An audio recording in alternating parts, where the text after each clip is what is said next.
ಅಹಮದಾಬಾದ್ ವಿಮಾನ ದುರಂತದ ಸಾವಿನ ಲೆಕ್ಕ ಇನ್ನೂ ಫೈನಲ್ ಆಗಿಲ್ಲ.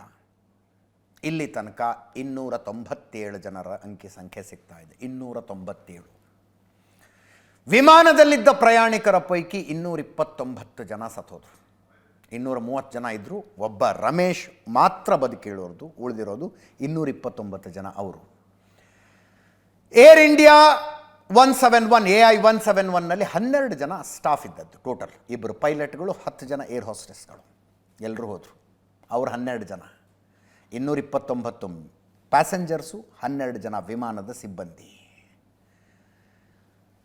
241 ಆಯಿತು. ಬಿ ಜೆ ಮೆಡಿಕಲ್ ಕಾಲೇಜಿನ ಹಾಸ್ಟೆಲ್ ಮೇಲೆ ಬಿತ್ತಲ್ಲ, ಅಲ್ಲಿ 56 ಜನ ಸತ್ತಿದ್ದಾರೆ. 56 ಜನ ಮೆಡಿಕಲ್ ಸ್ಟೂಡೆಂಟ್ಸು. 45 ಜನ ಇನ್ನೂ ಹಾಸ್ಪಿಟಲ್ನಲ್ಲಿ ಟ್ರೀಟ್ಮೆಂಟ್ ತೆಗೆದುಕೊಳ್ತಾ ಇದ್ದಾರೆ. ಆ 45ರ ಪೈಕಿ 20ಕ್ಕೂ ಹೆಚ್ಚು ವಿದ್ಯಾರ್ಥಿಗಳು ಬಹಳ ಸೀರಿಯಸ್ ಕಂಡೀಷನ್ನಲ್ಲಿದ್ದಾರೆ. ಸುಮಾರು 20 ಜನ ಸೀರಿಯಸ್ ಕಂಡೀಷನ್ನಲ್ಲಿದ್ದಾರೆ. ಒಂದು ಪ್ರೇಯರ್ ಮಾಡೋಣ ಅವ್ರಿಗೆ, ಎಲ್ಲರೂ ಪ್ರಾಣಾಪಾಯದಿಂದ ಬಚಾವಾಗಿ ಜೀವಂತವಾಗಿ ಎದ್ದು ಬರಲಿ ಅಂತ. ಬಟ್ 56 ಜನ ಹಾಸ್ಟೆಲ್ನಲ್ಲಿದ್ದವರು ನೆತ್ತಿಯ ಮೇಲೆ ವಿಮಾನ ಬಿದ್ದು ಸತ್ತು ಹೋಗೋದು ಅಂತಂದರೆ,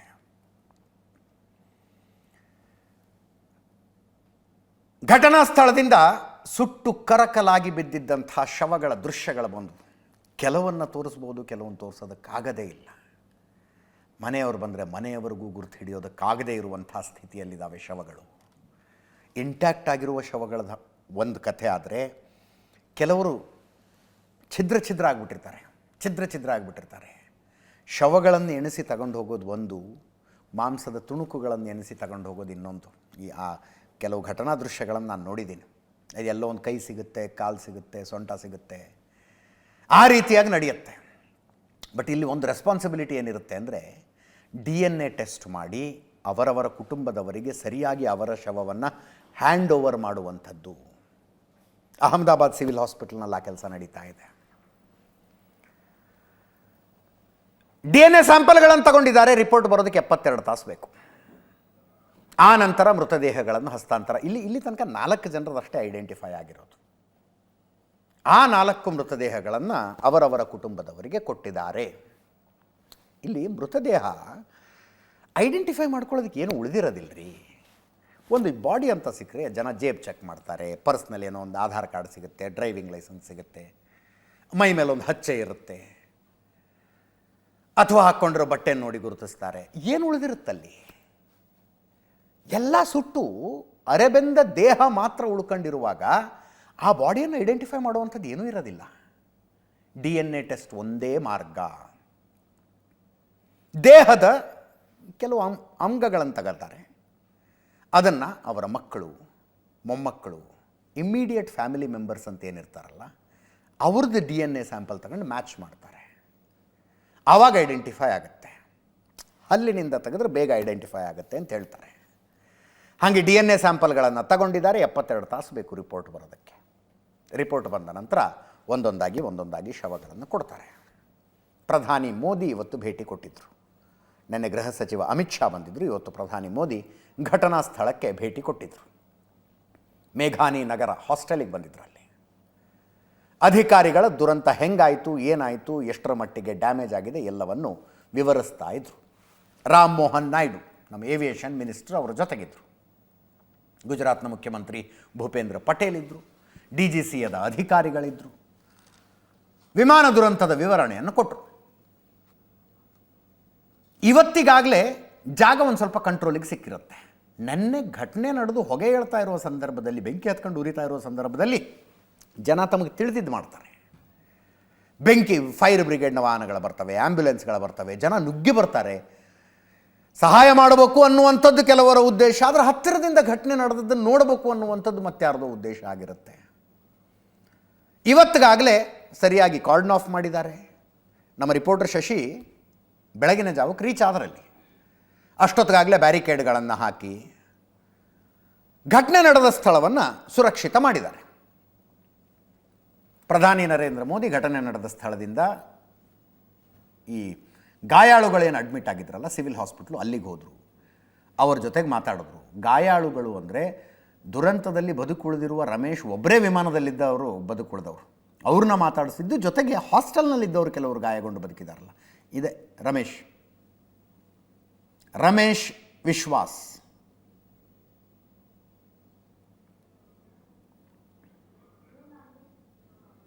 ಲಕ್ಕಿ ಮ್ಯಾನ್.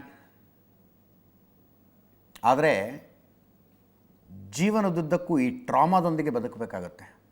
ಇದೇನು ಕಡಿಮೆ ಟ್ರಾಮಾ ಅಲ್ಲ ಅದು. ಇಂಥದ್ದೊಂದು ವಿಮಾನ ದುರ್ಘಟನೆಯಲ್ಲಿ ನಾನಿದ್ದೆ ಅನ್ನೋದು ಹೆಂಗೆ ಕಾಡುತ್ತೆ ಅಂದರೆ, ಒಂದೊಂದು ಸಲ ನಾನು ಸತ್ತು ಬಿಡಬೇಕಿತ್ತು ಅಂತ ಅನ್ಸೋದಕ್ಕೆ ಶುರುವಾಗುತ್ತೆ. 11A ಸೀಟ್ನಲ್ಲಿ ರಮೇಶ್ ಇದ್ದರು, 11B ಇವರ ಅಣ್ಣ ಅಜಯ್ ಇದ್ದರು. 3 ಜನ ಅಣ್ಣ ತಮ್ಮಂದ್ರು ಇವರು. 3 ಜನ ಲಂಡನ್ನಲ್ಲಿದ್ದಾರೆ, ಗುಜರಾತಿಗಳು. 3 ಜನ ಲಂಡನ್ನಲ್ಲಿ ಸೆಟ್ಲ್ ಆಗಿದ್ರು. ಏನೇನು ಕೆಲಸ ಮಾಡ್ತಿದ್ರು ಗೊತ್ತಿಲ್ಲ. ರಮೇಶ್ ಮಿಡ್ಲು, ದೊಡ್ಡವರು ಅಜಯ್, ಮಧ್ಯ ರಮೇಶು, 3ನೇ ಅವರು ನಯನ್ ಕುಮಾರ್ ಅಂತ ಲಂಡನ್ನಲ್ಲೇ ಇದ್ದಾರೆ. ಇವರಿಬ್ಬರು ಅಹಮದಾಬಾದಿಗೆ ಬಂದಿದ್ದರು, ವಾಪಸ್ ಹೋಗ್ತಾ ಇದ್ರು. ಪಕ್ಕದಲ್ಲಿದ್ದ ಅಜಯ್ ಇಲ್ಲ, ಅಣ್ಣ ಇಲ್ಲ, ಇವರೊಬ್ಬರು ಬದುಕೊಂಡ್ರು. ಇವತ್ತು ಮಾತಾಡಿದ್ರು ಅವರು ಏನೇನಾಯ್ತು ಘಟನೆ ಅಂತ. ಅಂದರೆ ಎಕ್ಸಾಕ್ಟಾಗಿ ಹೇಳೋದಕ್ಕೂ ಬರೋದಿಲ್ಲ, ಏನಾಯಿತು ಅನ್ನೋದು ಗೊತ್ತಿರೋದಿಲ್ಲ. ಕೆಲವು ಪ್ರಜ್ಞೆ ಕಳ್ಕೊಂಡಿರ್ತಾರೆ. ನಾನು ಬಿದ್ದೆ, ನೋಡಿದ್ರೆ ಸುತ್ತಲೂ ಶವಗಳಿದ್ವು, ಯಾರೋ ಬಂದು ಎತ್ಕೊಂಡ್ರು, ನನ್ನನ್ನು ತಂದು ಆಂಬ್ಯುಲೆನ್ಸ್ಗೆ ಹಾಕಿದ್ರು ಅಂತ. ಬಟ್ ಈತ ಹೇಳ್ತಾ ಇರೋದ್ರಲ್ಲಿ ಒಂದು ಟೇಕ್ ಅವೇ ಏನಂದರೆ, ವಿಮಾನ ಪತನ ಆಗೋದಕ್ಕಿಂತ ಮುಂಚೆ ಎಮರ್ಜೆನ್ಸಿ ಎಕ್ಸಿಟ್ನ ಲೈಟ್ಗಳು, ನೀವು ವಿಮಾನದಲ್ಲಿ ಹೋಗಿದ್ರೆ ಟೇಕ್ ಆಫ್ ಆಗೋದಕ್ಕಿಂತ ಮುಂಚೆ ಏರ್ ಹೋಸ್ಟೆಸ್ ವಿವರಣೆ ಕೊಡ್ತಾರಲ್ಲ ಎಮರ್ಜೆನ್ಸಿ ಪ್ರೋಟೋಕಾಲ್ದು, ಲೈಟ್ಗಳು ಆನ್ ಆಗ್ತವೆ, ಆ ಲೈಟ್ಗಳನ್ನು ನೋಡ್ಕೊಂಡು ನೀವು ಎಮರ್ಜೆನ್ಸಿ ಎಕ್ಸಿಟ್ಗೆ ಹೋಗ್ಬೇಕು ಅಂತ ಹೇಳ್ತಾರೆ ಅವರು. ಆ ಲೈಟ್ ಆನ್ ಆಗಿತ್ತು ಅಂತ ಹೇಳಿದ್ರು ರಮೇಶ್. ಕೇಳಿಸ್ಕೊಳ್ಳಿ ಒಮ್ಮೆ. सर ने पूछा कि कैसे हुआ, तो मैंने उसके बारे में बताया और सब हाल चाल पूछा सब, और मेरे नज़रों के सब सामने हुआ था. मेरे खुद को भी बिलीव नहीं होता कि मैं कैसे उसमें से ज़िंदा बाहर निकला. क्योंकि थोड़ा टाइम के लिए तो मेरे को लगा था कि मैं भी मरने वाला हूँ, लेकिन जब मेरी आँख खुल के मैं देखा ना, तो मुझे लगा मैं ज़िंदा हूँ. तो मैंने ट्राई किया, जब मेरी सीट थे वो मेरी बेल्ट निकाला, मैंने वो ट्राई किया जहाँ से निकल सकता वहाँ से, तो मैं निकल गया वहाँ से. मेरे नज़रों के सामने एयर होस्टल और दूसरे आंटी अंकल सभी उसमें मेस हो गए थे सभी. टेक ऑफ के बाद 1 मिनट के अंदर ही जब टेक ऑफ हुआ ना, तो सडनली 5-10 सेकंड कैसे लगा जैसे स्टक हो गया वो. बाद में से मेरे को लगा कि कुछ हुआ. बाद में प्लेन में लाइट ऑन हो गई, ग्रीन और वाइट. बाद में वो पता नहीं, वो प्लेन टेक ऑफ ज़्यादा करने के लिए वो रेस तो बोलते हैं क्या, रेस दिया होगा ऐसा कुछ, और सीधा स्पीड में ही घुस गया जहाँ वो क्या था वो हॉस्टल में. और सब सामने सब हुआ. क्योंकि आई थिंक मेरे को जब मैं जो साइड पे था ना, वो साइड हॉस्टल पे नहीं लैंड हुई थी. हॉस्टल के जो ग्राउंड फ्लोर है ना, जैसे नीचे वहाँ लैंड हुई थी. तो मुझे दूसरे के बारे में मेरे को पता नहीं, लेकिन मैं जहाँ लैंड हुआ था ना, वो नीचे की साइड थी. तो जब वहाँ थोड़ा पेस भी था प्लेन के जब बाहर, तो जब जैसे मेरा डोर टूटा ना सब, तो मैंने देखा ना जब सामने कि थोड़ा इधर पेस है, मैं ट्राई कर सकता हूँ निकलने के लिए. तो मैंने ट्राई किया निकलने के लिए, तो फिर मैं निकल गया उधर. क्योंकि अपोजिट साइड पे थे ना, वो बिल्डिंग का वो था ना दीवार, तो उधर से कोई शायद नहीं निकल सका होगा, क्योंकि उधर पूरा उधर ही क्रैश हुआ था. मैं जो जहाँ था वहाँ ही थोड़ा पेस था. फिर भी मेरे पता नहीं मैं कैसे बचा हूँ, क्योंकि मेरे नज़र के सामने ही सब 2 एयर होस्टल वो अंकल आंटी सब उधर ही सब. और थोड़ा जब आग लगी ना, मेरा लेफ्ट हैंड भी जल गया थोड़ा. फिर एम्बुलेंस मेरे को उठा लेके इधर आया हॉस्पिटल में. ಸಾವು ಅದಕ್ಕೊಂದು ಭಾಳ ಸಲ ಹೇಳ್ತಿರ್ತೇನೆ, ಅದಕ್ಕೊಂದು ತರ್ಕ ಅನ್ನೋದಿರೋದಿಲ್ಲ ಅಂತ. ನೀವು ಹೋಗುವ ಸಮಯ ಬಂದಿದ್ದರೆ ಅತಳ ಸುತಳ ಪಾತಾಳ ತಳಾತಳದಲ್ಲಿದ್ದರೂ ಬರುತ್ತೆ. ಹೋಗುವ ಸಮಯ ಇನ್ನೂ ಬಂದಿಲ್ಲ ಅಂದರೆ, ಕ್ರ್ಯಾಶ್ ಆಗುವ ವಿಮಾನದಲ್ಲಿ ನೀವಿದ್ದು ನಿಮ್ಮ ಜೊತೆಗಿದ್ದಂಥ ಅಷ್ಟೂ ಪ್ರಯಾಣಿಕರು, ವಿಮಾನದ ಸ್ಟಾಫ್ ಸತ್ತೋದ್ರು ನೀವು ಬದುಕಿರ್ತೀರಿ. Look at him. ಉದಾಹರಣೆ, ಜೀವಂತ ಉದಾಹರಣೆ ಇದು. 40 ವರ್ಷದ ರಮೇಶು, ಅಲ್ಲಿ ಮಕ್ಕಳು, ಮರಿ, ವೃದ್ಧರು, ಮಾಜಿ ಮುಖ್ಯಮಂತ್ರಿ, ಗುಜರಾತಿನ ಮಾಜಿ ಮುಖ್ಯಮಂತ್ರಿ ಎಲ್ಲರೂ ಹೋದರೂ ಒಬ್ಬ ರಮೇಶ್ ಬದುಕ್ಕೊಳ್ತಾರೆ ಅಂದರೆ ಇದನ್ನೇನಂತೀರಿ ನೀವು? ಹಿಂದೆಲ್ಲೋ ಒಂದು ಕತೆ ಓದಿದ್ದೆ ನಾನು. ಒಬ್ಬ ಗುರುವಿನ 4-5 ಜನ ಶಿಷ್ಯರು ಸೇರ್ಕೊಂಡು ಎಲ್ಲೋ ನಡ್ಕೊಂಡು ಹೋಗ್ತಿದ್ರಂತೆ. ಜೋರು ಮಳೆ ಶುರುವಾಯ್ತಂತೆ. ಒಂದು ಮರದ ಕೆಳಗೆ ನಿಂತ್ಕೊಂಡ್ರಂತೆ. ಒಂದು ಸಿಡ್ಲು ಮರದ ಹತ್ತಿರ ಬರ್ತಿತ್ತು, ವಾಪಸ್ ಹೋಗ್ತಿತ್ತಂತೆ, ಹತ್ತಿರ ಬರ್ತಿತ್ತು, ವಾಪಸ್ ಹೋಗ್ತಿತ್ತಂತೆ. ಆ 5 ಜನ ಸೇರ್ಕೊಂಡು ಯೋಚನೆ ಮಾಡ್ತಾರೆ, ಮಾತಾಡ್ಕೋತಾರೆ ತಮ್ಮಲ್ಲೇ. ನಮ್ಮ 5 ಜನರ ಪೈಕಿ ಒಬ್ಬನ ಸಾವು ಬಂದಿದೆ. ಆ ಸಾವಿಗೆ ಸಾವು ಬಂದಿರೋ ಒಬ್ಬನನ್ನೇ ಕರ್ಕೊಂಡು ಹೋಗ್ಬೇಕು ಅಂತ ಇಚ್ಛೆ ಇರೋದು. ಅದಕ್ಕೆ ನೋಡು ಸಿಡ್ಲು ಹತ್ತಿರ ಬಂದು ಹೋಗ್ತಿದೆ. ಅದಕ್ಕೆ ನಾವೊಂದು ಕೆಲಸ ಮಾಡೋಣ, 5 ನಿಮಿಷ ನಮ್ಮ ಪೈಕಿ ಒಬ್ಬೊಬ್ಬರು ಹೋಗಿ ಅಷ್ಟು ದೂರದಲ್ಲಿ ನಿಂತ್ಕೋಬೇಕು, 5 ನಿಮಿಷ ನಿಂತ್ಕೊಂಡು ವಾಪಸ್ ಬರಬೇಕು. ಸಾವು ಅವ್ರಿಗೆ ಬಂದಿದ್ರೆ ಸಿಡ್ಲು ಬಂದು ಅವ್ರಿಗೆ ಹೊಡೆಯುತ್ತೆ ಅಂತ ಮಾತಾಡ್ಕೋತಾರಂತೆ. ಎಲ್ಲರೂ ಅಗ್ರಿ ಆಗ್ತಾರೆ. ಯಾರೋ ಒಬ್ಬರಿಗೆ ಸಾವು ಬಂದಿದೆ, ಉಳಿದವ್ರಲ್ಲ ಯಾಕೆ ಅನುಭವಿಸ್ಬೇಕು ಅಂತ ಒಬ್ಬೊಬ್ಬರು ಹೋಗಿ ನಿಂತ್ಕೊಳ್ಳೋಕೆ ಶುರು ಮಾಡ್ತಾರಂತೆ. ಮೊದಲನೇ ಅವನು ಹೋಗಿ 5 ನಿಮಿಷ ನಿಂತ್ಕೊಂಡ, ಉಳಿದ 4 ಜನ ಮರದ ಕೆಳಗೆ ಇದ್ದರು. ಅವನಿಗೇನೂ ಆಗಲಿಲ್ಲ, ವಾಪಸ್ ಬಂದ. 2ನೇ ಅವನು ಹೋದ, ವಾಪಸ್ ಬಂದ. 3ನೇ ಅವನು ಹೋದ, ವಾಪಸ್ ಬಂದ. 4ನೇ ಅವನು ಹೋದ, ವಾಪಸ್ ಬಂದ. 5ನೇ ಅವನೇನು ಲಾಸ್ಟ್ ಉಳ್ಕೊಂಡಲ್ಲ, ಎಲ್ಲರೂ ಸೇರ್ಕೊಂಡು ಹೇಳಿದ್ರು, ಮಗನೇ ನಿನಗೆ ಬಂದಿರೋದು ಸಾವು, ನಿನ್ನನ್ನು ಕರ್ಕೊಂಡು ಹೋಗೋಕ್ಕೆ ಬಂದಿರುವ ಆ ಸಾವು ನಮ್ಮನ್ನು ಯಾರನ್ನೂ ಸಾಯಿಸಬಾರ್ದು ಅಂತ ವಾಪಸ್ ಬಂದು ಹೋಗ್ತಿದೆ, ಹೋಗಲ್ಲಿ ನಿಂತ್ಕೊಂಡ್ರಂತೆ. ಅವನು ಹೋಗಿ ಅಷ್ಟು ದೂರದಲ್ಲಿ ನಿಂತ್ಕೊಂಡಂತೆ. ಸಿಡ್ಲು ಬಂದು ಈ 4 ಜನ ನಿಂತಿದ್ದ ಮರಕ್ಕೆ ಹೊಡಿತಂತೆ. ಸಾವು ಈ 4 ಜನರಿಗೆ ಬಂದಿತ್ತು. ಅನ್ಯಾಯವಾಗಿ ಅವನೊಬ್ಬನ ಕರ್ಕೊಂಡು ಹೋಗಬಾರ್ದು ಅಂತ ವೇಟ್ ಮಾಡ್ತಿತ್ತದು. ಸಿಡಿಲಿನ ರೂಪದಲ್ಲಿ ಬಂದ ಸಾವು ಅನ್ಯಾಯವಾಗಿ ಅವನು ಕರ್ಕೊಂಡು ಹೋಗಬಾರ್ದು ಅಂತ.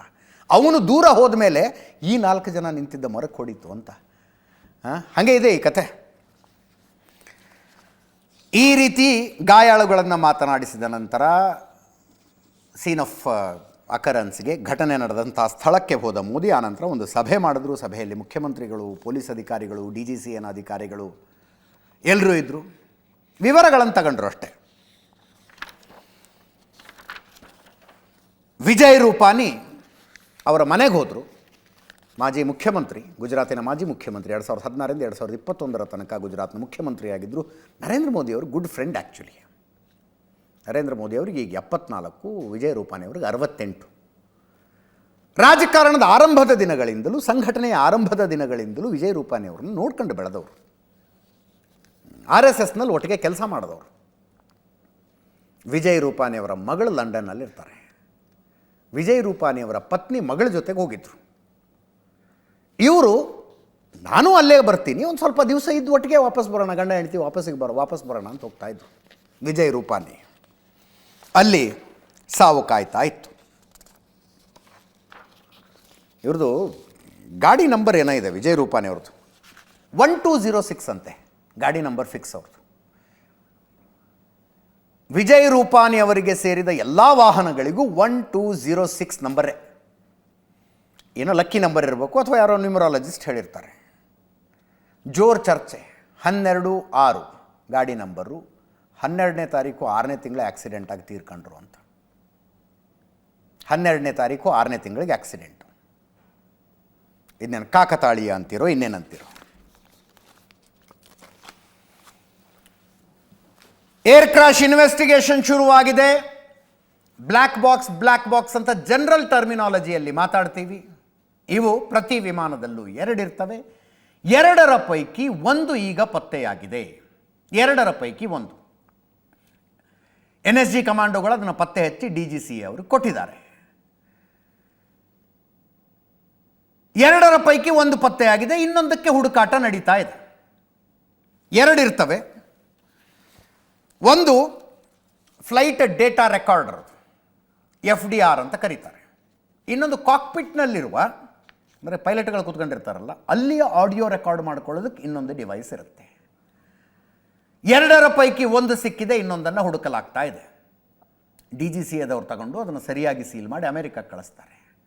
ಅಮೆರಿಕದ ಒಂದೇ ಜಾಗದಲ್ಲಿ ಇದೆಲ್ಲದರ ತನಿಖೆ ಆಗೋದು. ಬ್ಲ್ಯಾಕ್ ಬಾಕ್ಸನ್ನು ಸರಿಯಾದ ಕ್ರಮದಲ್ಲಿ ಓಪನ್ ಮಾಡೋದಕ್ಕೆ 1 ವಾರದಿಂದ 2 ವಾರ ಟೈಮ್ ಬೇಕು. ಅದರಲ್ಲಿರೋ ಡೇಟಾ ರಿಟ್ರೀವ್ ಮಾಡೋದಕ್ಕೆ, ಬ್ಲ್ಯಾಕ್ ಬಾಕ್ಸ್ ಇಂಟ್ಯಾಕ್ಟಾಗಿ ಉಳಿದಿದ್ರೆ ಅದು ಡ್ಯಾಮೇಜ್ ಆಗಿದ್ರೆ ಇನ್ನೂ ಜಾಸ್ತಿ ಟೈಮ್ ತಗೊಳುತ್ತೆ. ಅದರಲ್ಲಿರೋ ಡೇಟಾ ರಿಟ್ರೀವ್ ಮಾಡೋದಕ್ಕೆ ತಿಂಗಳಗಟ್ಟಲೆ ಸಮಯ ಆಗುತ್ತೆ. ಅಂತಿಮವಾಗಿ ಅಹಮದಾಬಾದ್ನ ಈ ಏರ್ ಕ್ರ್ಯಾಶ್ ಯಾಕಾಯಿತು ಅನ್ನುವ ರಿಪೋರ್ಟ್ ಬರೋದಕ್ಕೆ 1 ವರ್ಷದಿಂದ 2 ವರ್ಷದ ತನಕ ಸಮಯ ಬೇಕಾಗಬಹುದು. 1 ವರ್ಷದಿಂದ 2 ವರ್ಷದ ತನಕ ಸಮಯ ಬೇಕಾಗತ್ತೆ ಅಂತ ಹೇಳ್ತಾರೆ. FDR ಏನಿದೆ, ಫ್ಲೈಟ್ ಡೇಟಾ ರೆಕಾರ್ಡರು, ಅದು ಲಿಟ್ರಲಿ ಇಂಡಿಸ್ಟ್ರಕ್ಟಬಲ್. ಅದು ಏನು ಮಾಡಿದ್ರೂ ಹಾಳಾಗೋದಿಲ್ಲ ಅಂತ. ನಾವೆಲ್ಲ ಸ್ಕೂಲಲ್ಲಿ ಓದಿರ್ತೀವಿ, 100 ಡಿಗ್ರಿ ಬಿಸಿ ಆದಾಗ ನೀರು ಕುದಿಯೋದಕ್ಕೆ ಶುರುವಾಗತ್ತೆ ಅಂತ. ಅದರ 10 ಪಟ್ಟು ಟೆಂಪರೇಚರ್ ಆದರೂ ಕೂಡ ಇದು ಸುಡೋದಿಲ್ಲ. ನೀರಿನಲ್ಲಿ ಮುಳುಗಿದ್ರೂ ಕೂಡ 1 ತಿಂಗಳು ಅದು ಕೆಲಸ ಮಾಡ್ತಾನೇ ಇರುತ್ತೆ. 1 ತಿಂಗಳು ನೀರಿನಲ್ಲಿ ಮುಳುಗಿಸಿಟ್ರೂ ಕೂಡ ಸೌಂಡ್ ಕೊಡ್ತಾ ಇರುತ್ತೆ, ನಾನು ಇಲ್ಲಿದ್ದೀನಿ ಅಂತ ಸೌಂಡ್ ಕೊಡ್ತಾ ಇರುತ್ತೆ ಹುಡುಕ್ತಾ ಇರೋರಿಗೆ. ಎಂಥ ಭಾರದ ವಸ್ತು ಬಿದ್ದರೂ ಅದು ಹಾಳಾಗೋದಿಲ್ಲ. ಅದರಲ್ಲಿ ಒಂದು ವಿಮಾನ ಇಟ್ ಸೆಲ್ಫ್ ಇಸ್ ಎಂಜಿನಿಯರಿಂಗ್ ಮಾರ್ವೆಲ್ಲು. ಒಂದೇ ಸಲಕ್ಕೆ 25,000 ಸೆನ್ಸರ್ಗಳ ಕೆಲಸ ಮಾಡ್ತಾ ಇರ್ತಾವಲ್ಲಿ. 25,000 ಸೆನ್ಸರ್ಗಳು ಒಂದೇ ಸಲಕ್ಕೆ ಕೆಲಸ ಮಾಡ್ತಾ ಇರ್ತವೆ. ಅವುಗಳ ಪೈಕಿ 1 ಸೆಕೆಂಡಿಗೆ 250 ಇನ್ಪುಟ್ಗಳನ್ನು ರೆಕಾರ್ಡ್ ಮಾಡ್ತಾ ಇರುತ್ತಿದ್ದು. ಬ್ಲ್ಯಾಕ್ ಬಾಕ್ಸ್ ರೆಕಾರ್ಡ್ ಮಾಡ್ತಾ ಇರುತ್ತೆ. ಅಂದರೆ ವಿಮಾನದಲ್ಲಿ ಯಾವ ಸೆಕೆಂಡ್ನಲ್ಲಿ ಎಂಜಿನ್ನಲ್ಲಿ ಏನು ಬದಲಾವಣೆ ಆಯಿತು, ಎಷ್ಟು ಎತ್ತರಕ್ಕೆ ಹಾರಿತು, ಎಷ್ಟು ಕೆಳಗೆ ಬಿತ್ತು, ಪೈಲಟ್ಗಳು ಏನೇನು ಮಾಡಿದ್ರು, ಪ್ರತಿಯೊಂದು ರೆಕಾರ್ಡ್ ಆಗ್ತಿರುತ್ತೆ. ಅದರಲ್ಲಿ 25 ತಾಸು ರೆಕಾರ್ಡಿಂಗ್ ಇರುತ್ತೆ. ಅಂದರೆ ಲಾಸ್ಟ್ 25 ತಾಸದ್ದು ಇರುತ್ತೆ ಅದರಲ್ಲಿ. ಈಗ ಇನ್ನೊಂದು ತಾಸು ವಿಮಾನ ಹಾರ್ತಂದ್ರೆ ಹಿಂದಿನ ಲಾಸ್ಟ್ 25 ತಾಸದ್ದು ಡಿಲೀಟ್ ಆಗುತ್ತೆ. ನಮ್ಮ ಮನೇಲಿ CCTV ಇರ್ತಾವಲ್ಲ, ಅದೇ ರೀತಿಯಲ್ಲಿ ಹಳೇದು ಡಿಲೀಟ್ ಆಗ್ತಾ ಇರುತ್ತೆ, ಹೊಸದು ರೆಕಾರ್ಡ್ ಆಗ್ತಾ ಇರುತ್ತೆ. ಇದು ಇನ್ವೆಸ್ಟಿಗೇಷನ್ಗೆ ಬಹಳ ಅಂದರೆ ಬಹಳ ಕ್ರೂಷಿಯಲ್ಲು. ಒಂದು ಸಿಕ್ಕಿದೆಯಂತೆ. ಇನ್ನೊಂದು ಕಾಕ್ಪಿಟ್ನಲ್ಲಿ ಅಳವಡಿಸಿರುವಂಥ CVR, ಕಾಕ್ಪಿಟ್ ವಾಯ್ಸ್ ರೆಕಾರ್ಡರ್ ಅಂತ ಕರೀತಾರೆ ಅದನ್ನು. ಅದು 2 ಗಂಟೆ ರೆಕಾರ್ಡಿಂಗ್ ಇರುತ್ತೆ ಅದರಲ್ಲಿ. ಪೈಲಟ್ಗಳು ಕೋ ಪೈಲಟ್ಗಳು ಏನೇನು ಮಾತಾಡಿಕೊಂಡ್ರು, ಪೈಲಟ್ಗಳು ಕೋ ಪೈಲಟ್ಗಳು ಸೇರಿ ATC ಜೊತೆಗೆ ಏನು ಸಂಭಾಷಣೆ ಮಾಡಿದ್ರು, ಪೈಲಟ್ಗಳು ಅಲ್ಲಿರೋ ಏರ್ ಹಾಸ್ಟೆಸ್ಗೆ ಇಂಟರ್ಕಾಮ್ನಲ್ಲಿ ಮಾತಾಡ್ತಾರಲ್ಲ ಅಲ್ಲಿ ಏನು ಮಾತಾಡಿದ್ರು, ಎಲ್ಲ ಆಡಿಯೋದಲ್ಲಿ ರೆಕಾರ್ಡಿಂಗ್ ಇರುತ್ತೆ. 2 ತಾಸುಗಳ ರೆಕಾರ್ಡಿಂಗ್ ಇರುತ್ತೆ. ಒಂದು ಸಿಕ್ಕಿದೆ, ಒಂದನ್ನು ಹುಡುಕ್ತಾ ಇದ್ದಾರೆ. ಯಾವುದು ಸಿಕ್ಕಿದೆ ಯಾವುದು ಸಿಕ್ಕಿಲ್ಲ ಇನ್ನೂ ತನಕ ಕನ್ಫರ್ಮ್ ನಮಗೆ ಕನ್ಫರ್ಮ್ ಇಲ್ಲ. ನ್ಯೂಸ್ ಅವರ್ನಲ್ಲಿ ಒಂದು ಸಣ್ಣ ಬ್ರೇಕ್ ನಂತರ ತನಿಖೆ ಮುಂದುವರಿದ ಭಾಗಗಳನ್ನು ಹೇಳ್ತೀವಿ. ಸತ್ತವರ ಕುಟುಂಬಗಳದ್ದು ಒಂದೊಂದು ಕಥೆ ಇದೆಯಲ್ಲ, ಅದನ್ನೇ ಹೇಳಿದ್ದು ನಾನು. ಸಾವು ಎಲ್ಲಿರುತ್ತೆ, ಹೆಂಗಿರುತ್ತೆ, ಯಾವ ಸ್ವರೂಪದಲ್ಲಿರುತ್ತೆ, ಯಾವಾಗ ಬರುತ್ತೆ, ನೋಡ್ಬೇಕು ನೀವು ಕಥೆಗಳನ್ನು. ಅಹಮದಾಬಾದ್ ಏರ್ ಕ್ರ್ಯಾಶು 2 ಪ್ರಮುಖ ಕಾಂಪೊನೆಂಟ್ಗಳ ಪೈಕಿ ಒಂದು ಕಾಂಪೊನೆಂಟ್ ಸಿಕ್ಕಿದೆ. ಇದನ್ನು ಹುಡುಕೋದು ಏರ್ ಕ್ರ್ಯಾಶ್ ಇನ್ವೆಸ್ಟಿಗೇಷನಿಗೆ ಬಹಳ ಬಹಳ ಕ್ರೂಷಿಯಲ್. ಕೆಲವು ವಿಮಾನ ದುರ್ಘಟನೆಗಳಾದಾಗ ಏರ್ ಫ್ರಾನ್ಸದೊಂದು ವಿಮಾನ 2 ವರ್ಷ ಆದಮೇಲೆ ಸಿಕ್ಕಿತ್ತು. 2 ವರ್ಷಗಳ ನಂತರ ಬ್ಲ್ಯಾಕ್ ಬಾಕ್ಸ್ ಸಿಕ್ಕಿತ್ತು. ಆಮೇಲೆ ಅದರದ್ದು ಇನ್ವೆಸ್ಟಿಗೇಷನ್ನು ಒಂದು ಹಂತಕ್ಕೆ ಬಂದಿತ್ತು. ಈ ಮಲೇಷಿಯನ್ ಏರ್ಲೈನ್ಸ್ ಒಂದು ವಿಮಾನನೇ ನಾಪತ್ತೆ ಆಗ್ಬಿಡ್ತು. ಅದರದ್ದು ಇನ್ನೂ ತನಕ ಸಿಕ್ಕಿಲ್ಲ. MH370 Malaysian airlines Kuala Lumpur to Beijing 2014 March 8ನೇ ತಾರೀಕು ವಿಮಾನನೇ ನಾಪತ್ತೆ ಆಯಿತು. ವರ್ಷಗಳ ಕಾಲ ಹುಡುಕಾಟ ಮಾಡಿದ್ರೂ ಸಿಗಲಿಲ್ಲ. ವಿಮಾನ ಎಲ್ಲಿ ಬಿದ್ದಿದೆ ಅನ್ನೋದೇ ಗೊತ್ತಾಗಲಿಲ್ಲ. ಅದರದ್ದು ಬ್ಲ್ಯಾಕ್ ಬಾಕ್ಸ್ ಇನ್ನೂ ತನಕ ಪತ್ತೆ ಇಲ್ಲ. ಇದರದ್ದು ಸಿಗುತ್ತೆ ಅನ್ಲೆಸ್ ಯಾರೋ ಕೆಟ್ಟ ಕುತೂಹಲಿಗಳು ಏನೋ ಒಂದು ಬಿದ್ದಿದೆ ಅಂತ ಮನೆಗೆ ತಗೊಂಡೋಗಿ ಇಟ್ಕೊಳ್ಳದೆ ಹೋದರೆ, ಮನೆಗೆ ತಗೊಂಡೋಗಿ ಇಟ್ಕೊಂಡ್ರೂ ಬೀಪ್ ಸೌಂಡ್ ಕೊಡ್ತಾ ಇರುತ್ತೆ, ಅದನ್ನ ಹುಡ್ಕೊಂಡು ಬರ್ಬೋದು. ಹಂಗಾಗದ ಹೊರತು ಸಿಗುತ್ತೆ. ಇದು ತನಿಖೆ ಅಂದರೆ ಎಲ್ಲ ಆ್ಯಂಗಲಿಂದನೂ ತನಿಖೆ ಆಗುತ್ತೆ. ಹ್ಯೂಮನ್ ಎರರ್ ಏನಾಗಿದೆ, ಟೆಕ್ನಿಕಲ್ ಎರರ್ ಏನಾಗಿದೆ, ಮೆಕ್ಯಾನಿಕಲ್ ಎರರ್ ಏನಾಗಿದೆ, ಸಬಾಟೇಜ್ ಯಾರು ಬೇಕು ಅಂತ ಷಡ್ಯಂತ್ರ ಮಾಡಿ ಇದನ್ನು ಬೀಳಿಸಿದ್ರ ವಿಮಾನ, ಅಷ್ಟು ಆ್ಯಂಗಲ್ಗಳಿಂದ ತನಿಖೆಯಾಗುತ್ತೆ. ಬೇರೆ ಬೇರೆ ಏಜೆನ್ಸಿಗಳು ಬೇರೆ ಬೇರೆ ಆ್ಯಂಗಲ್ನ ತನಿಖೆಯನ್ನು ಮಾಡ್ತವೆ. ಇಂಟೆಲಿಜೆನ್ಸ್ ಪ್ರತ್ಯೇಕ ತನಿಖೆಯನ್ನು ಮಾಡುತ್ತೆ. NIA ತನಿಖೆನೂ ಆಗ್ತಾ ಇದೆ. ಇದರಲ್ಲಿ ಸಂಜೆ 7ರಿಂದ 8 ಗಂಟೆ ತನಕದ ಡಿಬೇಟ್ನಲ್ಲಿ ಗ್ರೂಪ್ ಕ್ಯಾಪ್ಟನ್ ಜಾನಕಿರಾಮ್ ಅದನ್ನು ವಿವರವಾಗಿ ಹೇಳಿದ್ರು. ಮತ್ತೊಮ್ಮೆ ಹೇಳೋದಿಲ್ಲ ನಾನು, ಇಂಟೆಲಿಜೆನ್ಸ್ ಹೆಂಗೆ ತನಿಖೆ ಮಾಡುತ್ತೆ ಅನ್ನೋದು. ಬೇರೆ ಸುದ್ದಿಗಳು ಸುಮಾರಿದ್ದಾವೆ. ಅಷ್ಟು ಥರೋ ಇನ್ವೆಸ್ಟಿಗೇಷನ್ ಆಗುತ್ತೆ. ಪ್ರತಿಯೊಂದು ಏರ್ ಕ್ರಾಶ್ ಇನ್ವೆಸ್ಟಿಗೇಷನ್ ಕೂಡ ಒಂದು ಕನ್ಕ್ಲೂಷನ್ಗೆ ಬರ್ತಾರಲ್ಲ, ಇಂಥ ಕಾರಣಗಳಿಗಾಗಿ ಇದಾಯಿತು ಅಂತ. ಹ್ಯೂಮನ್ ಎರರ್ ಆದರೆ ಏನು ಎರರ್ ಆಗಿತ್ತು, ಟೆಕ್ನಿಕಲ್ ಎರರ್ ಆದರೆ ಏನು, ಮೆಕ್ಯಾನಿಕಲ್ ಎರರ್ ಆದರೆ ಏನು, ಅದನ್ನು ಇಮಿಡಿಯೇಟ್ಲಿ ಏವಿಯೇಷನ್ ಇಂಡಸ್ಟ್ರಿ ಅಳವಡಿಸಿಕೊಳ್ಳುತ್ತೆ. ಹೊಸ ಪ್ರೋಟೋಕಾಲ್ಗಳು ರಿಲೀಸ್ ಆಗ್ತವೆ, ಏನು ಮಾಡಬೇಕು ಏನು ಮಾಡಬಾರ್ದು ಅನ್ನುವ ವಿಷಯದಲ್ಲಿ. ಈಗ ತುಂಬ ಆರಂಭಿಕವಾದಂಥ ಒಂದು ಮಾಹಿತಿ ಬರ್ತಾ ಇರೋದೇನೆಂದರೆ, 2 ಎಂಜಿನ್ಗಳಿಗೆ ಬೇಕಾದಷ್ಟು ಫ್ಯೂಯಲ್ ಸಪ್ಲೈ ಆಗಲಿಲ್ಲ ಅಂತ. ಉದಾಹರಣೆಗೆ ಒಂದು ಸಣ್ಣ ಫ್ಲೈಟು ಅಂದ್ಕೊಂಡ್ರೆ, ಎನಿ ಫ್ಲೈಟ್ ಅದಕ್ಕೊಂದು ಡೆಸಿಗ್ನೇಟೆಡ್ ಹೈಟ್ ಕೊಟ್ಟಿರ್ತಾರೆ.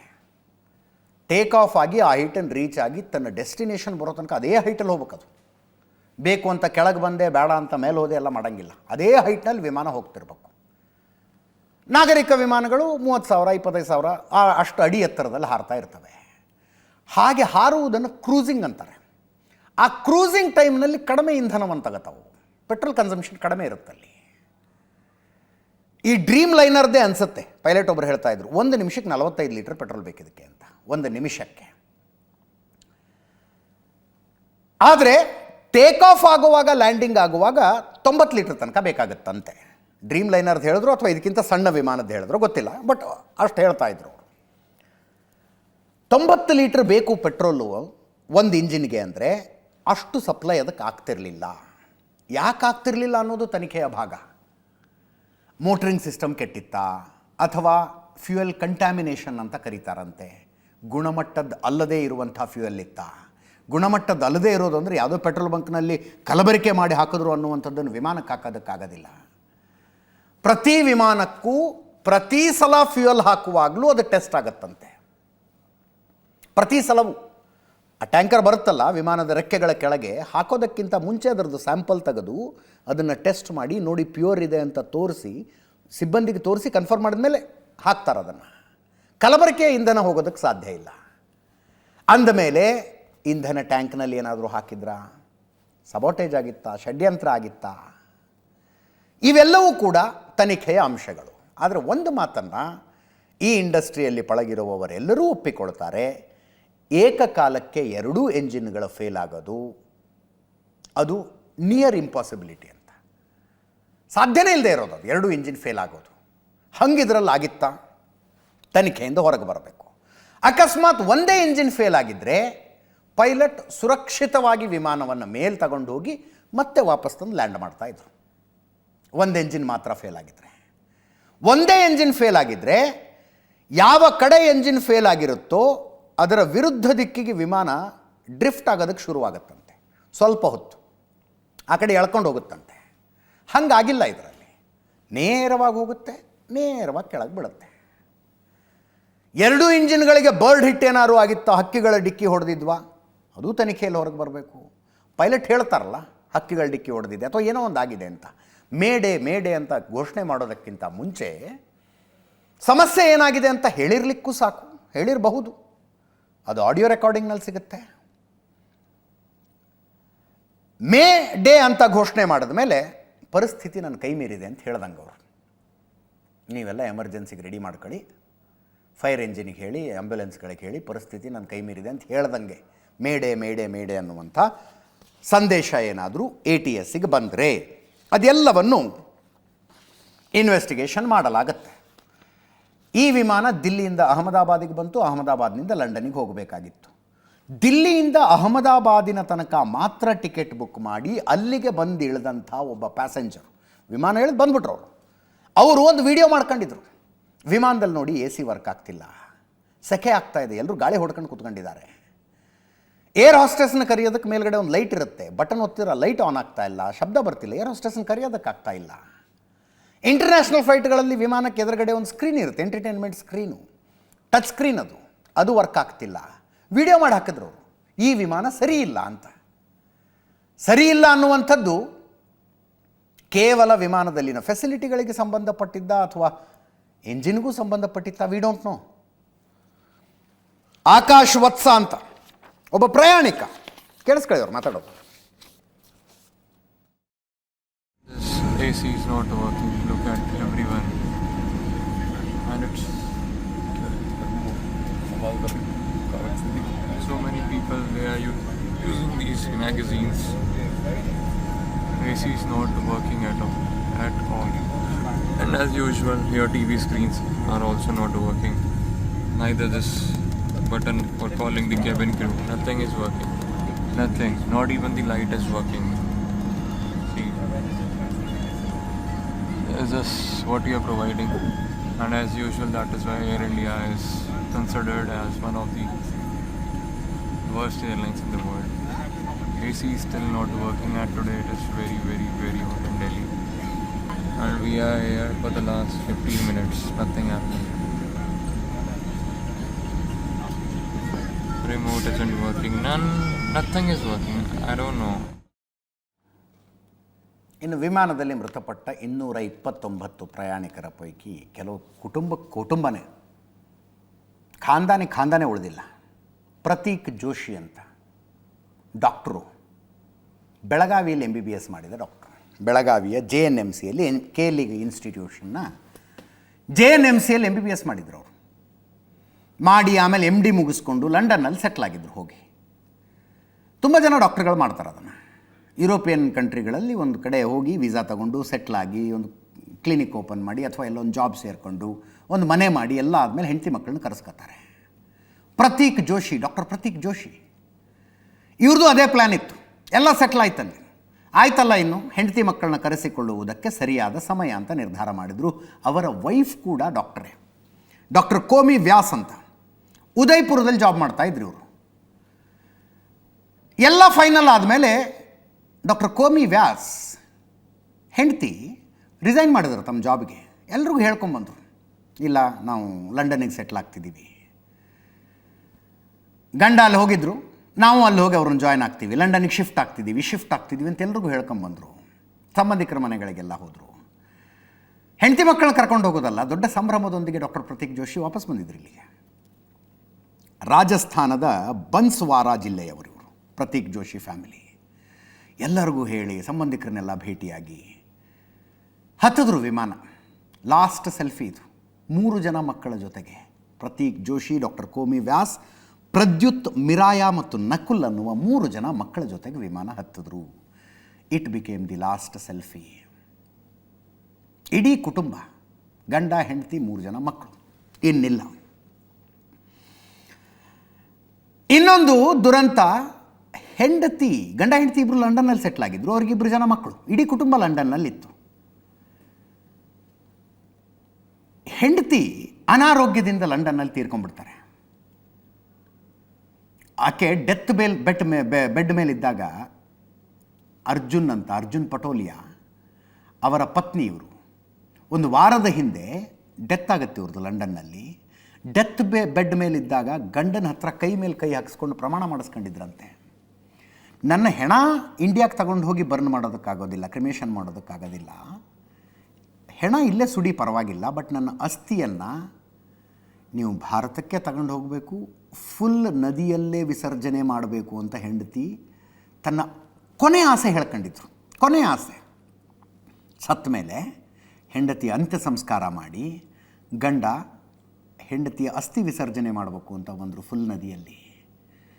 ಒಂದೇನಪ್ಪ ಅಂದರೆ ಮಕ್ಕಳನ್ನ ಕರ್ಕೊಂಬಂದಿಲ್ಲ ಜೊತೆಗೆ, ಮಕ್ಕಳಲ್ಲೇ ಇದ್ದರು, 2 ಮಕ್ಕಳು. ಗಂಡ ಬಂದು ಇಲ್ಲಿ ಅಸ್ಥಿ ವಿಸರ್ಜನೆ, ಹೆಂಡತಿಯ ಅಂತಿಮ ಕಾರ್ಯಗಳನ್ನೆಲ್ಲ ಮಾಡಿ ವಾಪಸ್ ಹೋಗೋದಕ್ಕೆ ವಿಮಾನ ಹತ್ತಿದ್ರೆ ಕ್ರ್ಯಾಶ್. ಸಾವು ಎಲ್ಲಿರುತ್ತೆ, ಹೆಂಗೆ ಬರುತ್ತೆ, ಅದಕ್ಕೊಂದು ಲಾಜಿಕ್ ಇರೋದಿಲ್ಲ ಅನ್ನೋದಕ್ಕೆ ಉದಾಹರಣೆ ಇದು. ವಾರದ ಹಿಂದೆ ಹೆಂಡತಿ, ಈಗ ಗಂಡ. ವಾರದ ಹಿಂದೆ ತಾಯಿಯನ್ನು ಕಳ್ಕೊಂಡ ಮಕ್ಕಳು ಈಗ ಅಪ್ಪನನ್ನು ಕಳ್ಕೊಂಡ್ರು. ಅರ್ಜುನ್ ಪಟೋಲಿಯಾ ಸಾವಿನ ಕಥೆ ಇದು. 8 ವರ್ಷದ ಒಂದು ಮಗು, 4 ವರ್ಷದ ಇನ್ನೊಂದು ಮಗು ಅಂತೆ. ಹೆಂಡತಿಯ ಅಸ್ಥಿ ವಿಸರ್ಜನೆಗೆ ಬಂದಿದ್ದಾರೆ. ಜನವರಿ 18ನೇ ತಾರೀಕು ವಿಪುಲ್ ಸಿಂಗ್ ಅನ್ನುವವರ ಜೊತೆಗೆ ಖುಷ್ಬೂ ಕನ್ವಾರ ಮದುವೆಯಾಗಿತ್ತು. ವಿಪುಲ್ ಸಿಂಗ್ ಜೊತೆ ಖುಷ್ಬೂ ಕನ್ವಾರ ಮದುವೆ ಆಗಿತ್ತು ಜನವರಿ 18. ನಮ್ಮ ಸುತ್ತಲೂ ನೋಡಿರುವಂಥ ಕಥೆಗಳೇ ಇವು. ಮದುವೆ ಮಾಡಿಕೊಂಡು ಒಂದು ರೌಂಡ್ ಓಡಾಡ್ಕೊಂಡು ಹನಿಮೂನ್ ಎಲ್ಲ ಮುಗಿಸ್ಕೊಂಡು ಗಂಡ ಲಂಡನ್ಗೆ ಹೋದರು. ಹೆಂಡತಿ ವೀಸಾ ಪ್ರೋಸೆಸ್ ಅಷ್ಟು ಮುಗಿಸ್ಕೊಂಡು ಹೋಗಿ ಗಂಡನ ಜೊತೆ ಜಾಯ್ನ್ ಆಗಬೇಕು. ಎಲ್ಲ ಮುಗೀತು, ವೀಸಾ ಪ್ರೋಸೆಸ್ ಎಲ್ಲ ಆಗಿ ನೆನ್ನೆ ವಿಮಾನ ಹತ್ತಿದ್ಲು ಹೆಂಡತಿ ಖುಷ್ಬೂ ಕನ್ವಾರ. ಸಂಬಂಧಿಕರು, ಕುಟುಂಬಸ್ಥರು, ತಂದೆ ತಾಯಿ ಎಲ್ಲ ಒಂದು ಕಡೆ ಸೇರಿಕೊಂಡು ಬಿದಾಯಿ ಇದು. ಗಂಡನ ಮನೆಗೆ ಹೋಗ್ತಾ ಇದ್ದಾಳೆ ಮಗಳು, ತಬ್ಕೊಂಡು ಅತ್ತು ಮುದ್ದಾಡಿ. ಆಕೆಗೆ ತವ್ರ ಮನೆ ಬಿಟ್ಟು ಹೋಗ್ತಿದ್ದೀನಿ ಅನ್ನೋ ದುಃಖ ಒಂದು ಕಡೆ, ಗಂಡನ ಮನೆಗೆ ಹೋಗ್ತಿದ್ದೀನಿ ಅನ್ನೋ ಖುಷಿ ಒಂದು ಕಡೆ. ಅಪರಿಚಿತ ದೇಶ ತುಂಬ ಕೇಳಿದ್ದೀವಿ, ಲಂಡನ್ನು, ಇಂಗ್ಲೆಂಡು, ಯುರೋಪು, ಅಲ್ಲಿಗೆ ಹೋಗ್ತಿದ್ದೀನಿ ಅನ್ನೋ ಖುಷಿ. ಫಸ್ಟ್ ಟೈಮ್ ಫ್ಲೈಟ್ ಹತ್ತಾ ಇದ್ದಂತೆ, ಇನ್ನೂ ತನಕ ಒಂದು ಸಲ ಫ್ಲೈಟೇ ಹತ್ತಿರಲಿಲ್ಲಂತೆ Khushboo. First flight Khushboo Kanwar crash. ತಂದೆ ಅಂತ್ಯಕ್ರಿಯೆಗೆ ಬಂದಿದ್ದ ಲಾರೆನ್ಸ್ ಡೇನಿಯಲ್ ಕ್ರಿಶ್ಚಿಯನ್ ಅಂತ್ಯ ಸಂಸ್ಕಾರ ಮುಗಿಸಿ ವಾಪಸ್ ಹೋಗುವಾಗ ಗುಜರಾತದ ಮಣಿನಗರದ ಹುಡುಗ ವಿಮಾನ ಹತ್ತೋದಕ್ಕಿಂತ ಮುಂಚೆ ಏರ್ಪೋರ್ಟಿಗೆ ತಾಯಿ ಬಿಡೋದಕ್ಕೆ ಬಂದಿರ್ತಾರಲ್ಲ, ಒಟ್ಟಿಗೆ ನಿಂತ್ಕೊಂಡು ಲಾಸ್ಟ್ ಫೋಟೋ ತಗೊಂಡಿದ್ದರು. This is the last photo. Lawrence Daniel, ಗುಜರಾತ್ನ ಮಣಿನಗರದ ನಿವಾಸಿ. ತಂದೆ ತೀರು ಹೋಗಿದ್ರು, ಎಮರ್ಜೆನ್ಸಿ ಅರ್ಜೆಂಟ್ ಬಾ ಅಂದರು. ಲಂಡನ್ನಿಂದ ಸಿಕ್ಕಿದ ಫ್ಲೈಟ್ ಹತ್ಕೊಂಡು ಬಂದ ಲಾರೆನ್ಸ್ ಡೇನಿಯಲ್ಲು. ಇಲ್ಲಿ ತಂದೆಯ ಅಂತ್ಯ ಸಂಸ್ಕಾರ ಕಾರ್ಯ ಅದು ಇದು ಮುಗಿಸಿ ಇನ್ನು ಹೊರಡ್ತೀನಿ ನಾನು ಅಂತ ಹೊರಟ್ರೆ ವಿಮಾನ ಕ್ರ್ಯಾಶು. ತಾಯಿ 1 ವಾರದ ಹಿಂದೆ ಗಂಡನ ಕಳ್ಕೊಂಡ್ರು, ಈಗ ಮಗನ ಕಳ್ಕೊಂಡಿದ್ದಾರೆ. ಅನೇಕ ವರ್ಷಗಳಿಂದ ಲಂಡನ್ನಲ್ಲೇ ಕೆಲಸ ಮಾಡ್ತಾ ಇದ್ರಂತೆ ಡೇನಿಯಲ್. ಇನ್ನು 2 ಅಕ್ಕ ತಂಗಿ ತಂದೆ ತಾಯಿ ಜೊತೆಗೆ ಲಂಡನ್ನಲ್ಲಿ ಸೆಟ್ಲ್ ಆಗಿದ್ದಾರೆ. ಅಜ್ಜಿ ಅಹಮದಾಬಾದ್ನಲ್ಲಿದ್ದರು. ಅಜ್ಜಿ ಅಹಮದಾಬಾದ್ನಲ್ಲಿ ಇರ್ತಿದ್ರು. ಮೊಮ್ಮಕ್ಕಳಿಗೆ ಅಜ್ಜಿಯ ಮೇಲೆ ಪ್ರೀತಿ. ಅಜ್ಜಿಯ ಬರ್ಡೇ ಮಾಡೋದಕ್ಕೆ ಅಂತ ಬಂದಿರ್ತಾರೆ. ಒಬ್ಬಾಕೆ ಹೆಸರು ಧೀರ್ ಅಂತ, ಇನ್ನೊಬ್ಬಾಕೆ ಹೆಸರು ಹೀರಾ ಅಂತ. ಅಜ್ಜಿಗೆ ಹೇಳಿರಲಿಲ್ಲ ಇವರು ಬರ್ತಾ ಇದ್ದೀವಿ ಅಂತ. ಇತ್ತೀಚೆಗೊಂದು ಟ್ರೆಂಡ್ ಶುರುವಾಗಿದೆಯಲ್ಲ, ವಿದೇಶದಿಂದ ಏಕಾಏಕಿ ಬಂದು ಸರ್ಪ್ರೈಸ್ ಕೊಡೋದು. ಹಂಗೆ ಅಜ್ಜಿಗೆ ಬಂದು ಸರ್ಪ್ರೈಸ್ ಕೊಟ್ಟಿದ್ರು ಇವರು, ಧೀರ್ ಮತ್ತು ಹೀರಾ. ಇಲ್ಲಿ ಇದ್ಕೊಂಡು ಅಜ್ಜಿ ಬರ್ಡೇ ಮಾಡಿ ಎಲ್ಲ ಕಡೆ ಸುತ್ತಾಡ್ಕೊಂಡು ವಾಪಸ್ ಹೋಗೋಣ ಅಂತ ಫ್ಲೈಟ್ ಹತ್ತಿದ್ರು. ತಲುಪಲಿಲ್ಲ. ಹೆಂಡತಿ ಮತ್ತು ಮಗನನ್ನು ಕರ್ಕೊಂಡು ಬರೋದಕ್ಕೆ ಹೋಗ್ತಾ ಇದ್ದ ಬಿಕಾನೇರ್ನ ಉದ್ಯಮಿ ಅಭಿನಮ್ ಪರಿಹಾರ್ ಲಂಡನ್ನಲ್ಲಿದ್ದರು, ಬಿಸ್ನೆಸ್ ಮಾಡ್ತಾ ಇದ್ರು. ಬಟ್ ಭಾರತಕ್ಕೆ ಬಂದು ಸೆಟ್ಲ್ ಆಗಬೇಕು, ವಾಪಸ್ ಇಲ್ಲಿಗೆ ಬಂದು ಬಿಡಬೇಕು ಅನ್ನುವ ತುಡಿತ. ಮಾಜಿ ಶಾಸಕ ಕೃಷ್ಣರಾಮ್ ನಾಯ್ ಅಂತ ಅವರ ಮೊಮ್ಮಗ ಅಭಿನವ್ ಲಂಡನ್ನಲ್ಲಿ ಬಿಸ್ನೆಸ್ ಎಸ್ಟಾಬ್ಲಿಷ್ ಮಾಡಿದ್ರು ಇವರು. ಇಡೀ ಫ್ಯಾಮಿಲಿ ಅಲ್ಲೇ ಇತ್ತು. ಬಟ್ ಪ್ರಯತ್ನ ಎಷ್ಟು ವರ್ಷ ಅಂತ ಅಪರಿಚಿತ ದೇಶದಲ್ಲಿರೋದು, ನಮ್ಮ ದೇಶಕ್ಕೆ ನಾವು ಹೋಗ್ಬೇಕು, ಅಲ್ಲೇ ಬಿಸ್ನೆಸ್ ಮಾಡಬೇಕು, ಅಲ್ಲೇ ಸೆಟ್ಲ್ ಆಗಬೇಕು ಅನ್ನೋ ಪ್ರಯತ್ನ. ಅಹಮದಾಬಾದಿಗೆ ಬಂದು ಒಂದು ಟ್ರೇಡಿಂಗ್ ಆಫೀಸ್ ಓಪನ್ ಮಾಡ್ತಾರೆ. 5 ದಿನಗಳ ಹಿಂದೆ ಆ ಟ್ರೇಡಿಂಗ್ ಆಫೀಸಿಂದ ಇನಾಗ್ರೇಷನ್ ಆಗುತ್ತೆ. ಇಲ್ಲೆಲ್ಲ ಬಿಸ್ನೆಸ್ ಸೆಟ್ ಆಯ್ತಲ್ಲ. ಹೆಂಡತಿ ಮಕ್ಕಳು ಲಂಡನ್ನಲ್ಲಿದ್ದಾರೆ, ಹೋಗಿ ಅವ್ರನ್ನ ಕರ್ಕೊಂಬರ್ಬೇಕು ಅಂತ ವಿಮಾನ ಹತ್ತಿದ್ರು. ಅಭಿನವ್ ಪರಿಹಾರ್, ಅವರ ಹೆಂಡತಿ ಶ್ವೇತಾ ಮತ್ತು ಮಗ ವಿಹಾನ್ ಲಂಡನ್ನಲ್ಲಿದ್ದರು. ಮಾರ್ಬಲ್ ಉದ್ಯಮಿ ಸಂಜೀವ್ ಮೋದಿ ಅವರ 2 ಮಕ್ಕಳು ಈ ಅಪಘಾತದಲ್ಲಿ ಸತ್ತೋದ್ರು. ಉದಯಪುರದಲ್ಲಿ ಮಾರ್ಬಲ್ ಬಿಸ್ನೆಸ್ ನಡೆಸ್ತಾರೆ ಸಂಜೀವ್. ಅವರ ಮಕ್ಕಳು ಶುಗನ್ ಮತ್ತು ಶುಭ್ ಇಬ್ಬರೂ ಕೂಡ MBA ಮುಗಿಸ್ಕೊಂಡು ಬಿಸ್ನೆಸ್ ನೋಡಿದ್ಕೊಳ್ತಾ ಇದ್ರು. ಲಂಡನ್ ಟೂರ್ ಮಾಡೋದಕ್ಕೆ ಹೊರಟಿದ್ರು ಇವರು. ಅಕ್ಕ ತಮ್ಮ ಶುಗನ್ ಮತ್ತು ಶುಭ್ ಲಂಡನ್ ಟ್ರಿಪ್ಪಿಗೆ ಹೋಗ್ತಾ ಇದ್ರು. ತಾಯಿ ಮಗಳು ಸಂಬಂಧಿಕರ ಮನೆಗೆ ಬಂದಿದ್ರು ಲಂಡನ್ನಿಂದ ವಡೋದರಾಗೆ ಬಂದಿದ್ರು. ಸಾದಿಕ್ ಬೆನ್ ಸೆತ್ವಾಲಾ ಮತ್ತು ಫಾತಿಮಾ. ಸಾದಿಕ್ ಬೆನ್ 26 ವರ್ಷ, ಅವರ ಮಗಳು ಫಾತಿಮಾ 2.5 ವರ್ಷ. ವಡೋದರಾದಲ್ಲಿ ಸಂಬಂಧಿಕರಿದ್ದರು, ಇವರು ಲಂಡನ್ನಲ್ಲಿ ಇರ್ತಾ ಇದ್ದದ್ದು. ಸಂಬಂಧಿಕರ ಮದುವೆಗೆ ಬಂದಿರ್ತಾರೆ. ವಾಪಸ್ ಹೋಗ್ತಾ ಇರುವಾಗ ಫ್ಲೈಟ್ ಕ್ರ್ಯಾಶ್ನಲ್ಲಿ ಮೃತಪಟ್ಟರು. ಮೊದಲ ವಿದೇಶ ಪ್ರವಾಸದಲ್ಲಿ ಮೃತಪಟ್ಟ ಡಾಕ್ಟರ್ ಪಾಯಲ್ದು ಇನ್ನೊಂದು ದುರಂತ. ಡಾಕ್ಟರ್ ಆಗಬೇಕಾಗಿತ್ತು, MBBS ಮೆಡಿಕಲ್ ಜಾಯಿನ್ ಆಗೋದಕ್ಕೆ ಹೋಗ್ತಾ ಇದ್ದದ್ದು. ಪಾಯಲ್ ಖಾತಿಕ್ ಗುಜರಾತ್ನ ಹಿಮ್ಮತ್ ನಗರದವರು. ಡಾಕ್ಟರ್ ಆಗಬೇಕು ಅನ್ನೋದು ಚೈಲ್ಡ್ಹುಡ್ ಡ್ರೀಮು. ಲಂಡನ್ನಿನ ಕಾಲೇಜಿನಲ್ಲಿ ಅಡ್ಮಿಷನ್ ಸಿಕ್ಕಿತ್ತು, ಕಾಲೇಜಿಗೆ ಜಾಯಿನ್ ಆಗೋದಕ್ಕೆ ಹೋಗ್ತಾ ಇದ್ರು ಪಾಯಲ್ ಖಾತಿಕ್. ಮಗನನ್ನು ನೋಡೋದಕ್ಕೆ ಲಂಡನ್ಗೆ ಹೋಗ್ತಾ ಇದ್ದ ವೃದ್ಧ ದಂಪತಿ ಇಬ್ಬರು ಸತ್ತೋದ್ರು. ಮಹಾದೇವ್ ಪವಾರ್ ಮತ್ತು ಆಶಾ ಪವಾರ್, ಮೂಲತಃ ಸೊಲ್ಲಾಪುರದವರು. ಇವರಿಗಿಬ್ಬರು ಗಂಡು ಮಕ್ಕಳು. ಒಬ್ಬ ಮಗ ಅಹಮದಾಬಾದ್ನಲ್ಲಿ ಸೆಟ್ಲ್ ಆಗಿದ್ದ, ಇನ್ನೊಬ್ಬ ಮಗ ಲಂಡನ್ನಲ್ಲಿ ಸೆಟ್ಲ್ ಆಗಿದ್ದ. ಅಹಮದಾಬಾದ್ನಲ್ಲಿರುವ ಮಗನ ಜೊತೆಗೆ ಇರ್ತಿದ್ರು ಇವರು. ಒಬ್ಬ ಮಗನ ಜೊತೆ ಸ್ವಲ್ಪ ದಿನ ಇದ್ದಾರೆ. ಕುಟುಂಬಗಳಲ್ಲಿ ಇರುತ್ತಲ್ಲ, ಬರೀ ನಿಮ್ಗೆ ಆ ಮಗನ ಮೇಲೆ ಪ್ರೀತಿ, ನೀವು ಅಲ್ಲೇ ಇರ್ತೀರಿ, ನನ್ನ ಹತ್ರ ಬರೋದೇ ಇಲ್ಲ ಅಂತ ಲಂಡನ್ನಲ್ಲಿರೋ ಮಗ ಏನೋ ಪ್ರೀತಿಯಿಂದ ಜಗಳಾಡಿರ್ಬೇಕು. ಆಯ್ತಪ್ಪ ಬರ್ತೀವಿ ಅಂತ ಹೊರಟಿದ್ರು ಇವರು, ಗಂಡ ಹೆಂಡತಿ ಇಬ್ಬರು, ಮಹಾದೇವ್ ಪವಾರ್ ಮತ್ತು ಆಶಾ ಪವಾರ್. ನೆನ್ನೆಯ ಫ್ಲೈಟ್ ಕ್ರ್ಯಾಶ್ನಲ್ಲಿ ತೀರೋದ್ರು. ಕೇರಳ ಮೂಲದ ನರ್ಸ್ ರಂಜಿತಾ, ಕೇರಳದ ಪಥನಂತಿಟ್ಟ ಜಿಲ್ಲೆ ತಿರುವಲ್ಲ ನಿವಾಸಿ ರಂಜಿತಾ 4 ವರ್ಷದಿಂದ ಲಂಡನ್ನಲ್ಲಿ ನರ್ಸ್ ಆಗಿ ಕೆಲಸ ಮಾಡ್ತಾಯಿದ್ರು. 4 ವರ್ಷದಿಂದ. ಅದೇನು ಸಿಸ್ಟಮೋ ಗೊತ್ತಿಲ್ಲ ನನಗೆ. ಕೇರಳದಲ್ಲಿ ಗೌರ್ಮೆಂಟ್ ನರ್ಸ್ ಇವರು. ಕೇರಳ ಸರ್ಕಾರದ ಪರ್ಮಿಷನ್ನೊಂದಿಗೆ ಲಂಡನ್ನಲ್ಲಿ ಕೆಲಸ ಮಾಡ್ತಾ ಇದ್ರಂತೆ. 2019ರಲ್ಲಿ ಕೇರಳದಲ್ಲಿ ಗೌರ್ಮೆಂಟ್ ನರ್ಸ್ ಆಗಿ ಸೇರಿಕೊಳ್ತಾರೆ. ಗೌರ್ಮೆಂಟ್ ಪರ್ಮಿಷನ್ ತಗೊಂಡು ಲಂಡನ್ನಲ್ಲಿ ಜಾಬಿಗೆ ಸೇರ್ಕೊಂಡಿರ್ತಾರೆ. 4 ದಿನಗಳ ಹಿಂದೆ ರಜೆಗೆ ಅಂತ ಬಂದಿದ್ರು. ಲಂಡನ್ನಿಗೆ ಹೋಗಿ ಅಲ್ಲಿ ಮಾಡ್ತಾ ಇದ್ದ ಕೆಲಸಕ್ಕೆ ರೆಸಿಗ್ನೇಷನ್ ಕೊಟ್ಟು ವಾಪಸ್ ಕೇರಳಕ್ಕೆ ಬಂದು ಮತ್ತೆ ಕೇರಳದಲ್ಲಿ ಸರ್ಕಾರಿ ನೌಕರಿಗೆ ಸೇರ್ಕೋಬೇಕು ಅಂತ ಹೋಗ್ತಾ ಇದ್ದದ್ದು ಇವರು. ಲಂಡನ್ನಲ್ಲಿ ದುಡಿದು ಅಲ್ಲಿ ಗಳಿಸಿದ ದುಡ್ಡಿನಲ್ಲಿ ಊರಿನಲ್ಲೊಂದು ಒಳ್ಳೆ ಮನೆ ಕಟ್ಟಿಸ್ತಾ ಇದ್ರು. ಇನ್ನೊಂದು 3-4 ತಿಂಗಳ ಕಳೆದಿದ್ರೆ ಮನೆ ಓಪನಿಂಗು. ಜುಲೈನಲ್ಲಿ ವಾಪಸ್ ಬಂದು ಕೇರಳದಲ್ಲಿ ಸರ್ಕಾರಿ ನೌಕರಿ ಸೇರ್ಕೊಳ್ಳೋ ಉದ್ದೇಶ ಇತ್ತು, ಅವ್ರದ್ದು ಪ್ಲ್ಯಾನ್ ಇತ್ತು. ಅಷ್ಟೊತ್ತಿಗಾಗಲೇ ಮನೆ ಕಟ್ಟಿಸಿ ಮುಗಿದಿರುತ್ತೆ, ಅದ್ಧೂರಿಯಾಗಿ ಓಪನಿಂಗ್ ಮಾಡ್ಕೊಂಡು ಮತ್ತೆ ಊರಿನಲ್ಲಿ ಸೆಟ್ಲ್ ಆಗೋಣ ಅನ್ನೋ ಪ್ಲ್ಯಾನ್ಗಳಿದ್ವು. ನಮ್ಮ ಪ್ಲ್ಯಾನ್ ಒಂದಾದರೆ ವಿಧಿಯ ಪ್ಲ್ಯಾನ್ ಇನ್ನೊಂದಿರುತ್ತೆ. ಗಗನ ಸಖಿಯರು, ಏರ್ ಹಾಸ್ಟೆಸಸ್, ಅವ್ರದ್ದು ಇನ್ನೊಂದು ರೀತಿಯ ದುರಂತ. ಶರ್ಮಾ 22 ವರ್ಷ, ನಗಂಥೋಯ್ ಶರ್ಮಾ, ಮಣಿಪುರದವರು, ಮಣಿಪುರದ ಥೌಬಾಲ್ನ ನಿವಾಸಿ. 3 ವರ್ಷದ ಹಿಂದೆ ಏರ್ ಹೋಸ್ಟೆಸ್ ಆಗಿ ಕೆಲಸಕ್ಕೆ ಸೇರಿಕೊಂಡಿದ್ದರು. ಮನೆಯವರು ಜೋರು ಶರಂಪರ ಜಗಳಾಡಿದ್ರಂತ, ಆ ಜಾಬ್ ಬೇಡ ಅಂತ. ಆಕೆ ಇದೇ ವಿಮಾನ ಡೆಲ್ಲಿಯಲ್ಲಿ ಟೇಕ್ ಆಫ್ ಆಗೋದಕ್ಕಿಂತ ಮುಂಚೆ ವಿಡಿಯೋ ಮಾಡಿದ್ರಿ. ಈ ವಿಮಾನದಲ್ಲಿ selfie video, last video, it's sir last video.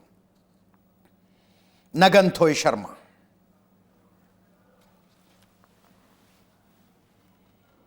ಮನೆಯವರು ಗೋಳಾಡ್ತಿದ್ದಾರೆ ಈಗ.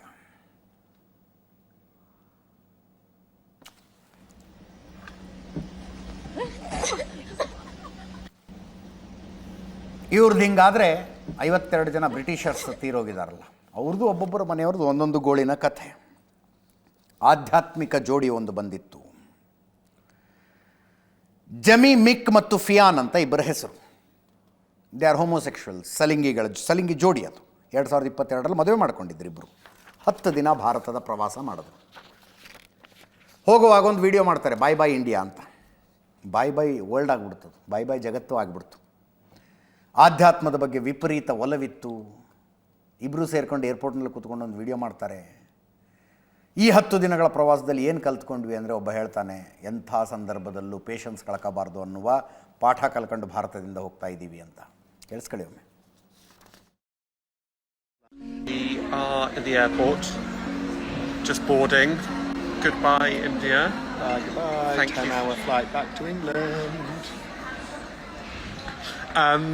What's your biggest takeaway, Jamie? We've done this already. On a different thing. Oh, right. What's my biggest takeaway? I don't know. Yeah, fascinating. Great. Thanks for your contribution. Okay. Yeah, my biggest takeaway is don't lose your patience with your partner. Yeah.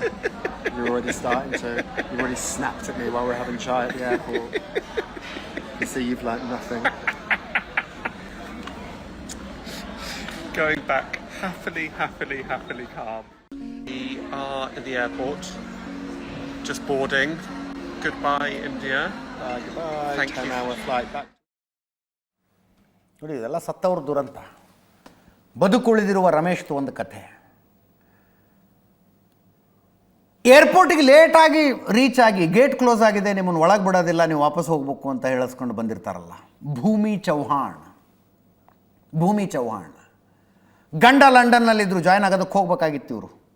ಹೆಂಡತಿ ಭೂಮಿ ಚೌಹಾಣ್ ಲಂಡನ್ನಲ್ಲಿರುವ ಗಂಡನನ್ನು join ಆಗೋದಕ್ಕೆ ಹೋಗಬೇಕು. ಅನ್ಕೊಂಡ ಟೈಮಿಗೆ ಲೆಕ್ಕ ಹಾಕೊಂಡು ಮನೆ ಬಿಟ್ಟಿದ್ದಾರೆ ಕ್ಯಾಬ್ನಲ್ಲಿ. ಆದರೆ ಏರ್ಪೋರ್ಟ್ ತಲುಪೋದಕ್ಕೆ full traffic. On time reach ಆಗೋದಕ್ಕಾಗಿಲ್ಲ. ಫ್ಲೈಟ್ ಗೇಟ್ ಕ್ಲೋಸ್ ಆಗಿ 10 ನಿಮಿಷಕ್ಕೆ ರೀಚ್ ಆದ್ರಂತೆ. ಅನೇಕ ಸಂದರ್ಭದಲ್ಲಿ ನಾವು ಅನುಭವಿಸಿರ್ತೀವಿ, ಇದನ್ನು ರಿಕ್ವೆಸ್ಟ್ ಮಾಡ್ಕೋತೀವಿ, ಪ್ಲೀಸ್ ಅಂತ. ಈಕೆ ರಿಕ್ವೆಸ್ಟ್ ಮಾಡ್ಕೊಂಡ್ರು, 10 ನಿಮಿಷ ಲೇಟ್ ಆಗಿದೆ ಪ್ಲೀಸ್. ಲಂಡನ್ ಫ್ಲೈಟ್ ರೀ, ಇಂಟರ್ನ್ಯಾಷನಲ್ ಫ್ಲೈಟ್, ಲಕ್ಷಾಂತರ ರೂಪಾಯಿ ಕೊಟ್ಟು ಟಿಕೆಟ್ ತೆಗೆಸಿರ್ತಾರೆ. ವಿಮಾನದ ಸಿಬ್ಬಂದಿ ನೋಡಿ, ಅವ್ರು ದೊಡ್ಡ ಮನಸ್ಸು ಮಾಡೋದು ಬೇರೆ. ಈಕೆ ಥ್ಯಾಂಕ್ ಯು ಸೋ ಮಚ್ ಅನ್ಕೊಂಡು ಒಳಗೆ ಹೋಗ್ಬಿಡ್ತಿದ್ಲು.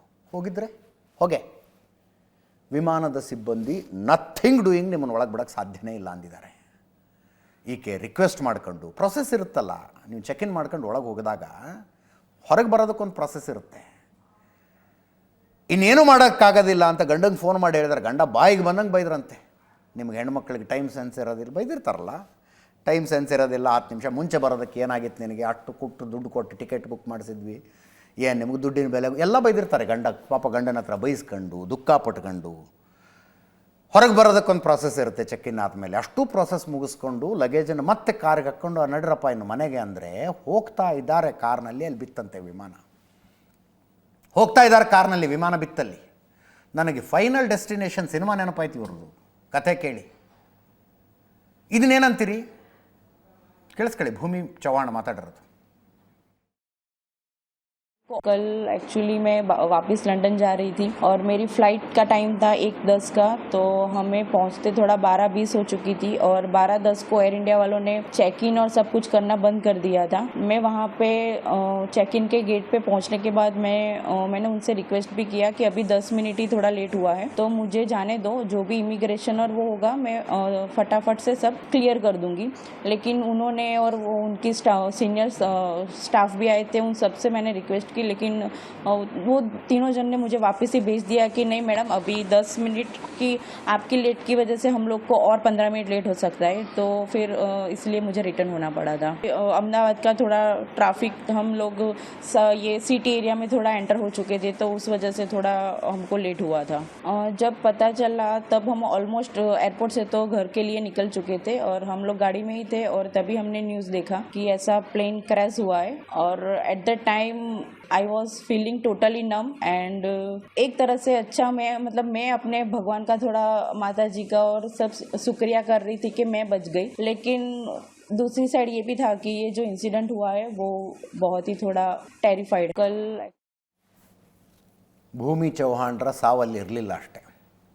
ಇದು ವಿಮಾನದಲ್ಲಿದ್ದವ್ರ ಕಥೆ ಆಯಿತು. ಕೆಳಗಿದ್ದವರು BG ಮೆಡಿಕಲ್ ಕಾಲೇಜಿನ ಹಾಸ್ಟೆಲ್ ಹತ್ರ ಒಬ್ಬ ತಾಯಿ ರೋಡ್ ಸೈಡ್ ಗೂಡಂಗಡಿ ನಡೆಸ್ತಾರಲ್ಲ, ಟೀ ಕಾಫಿ ಮಾರೋದಂಥ ಅಂಗಡಿ ಇಟ್ಕೊಂಡಿದ್ರು.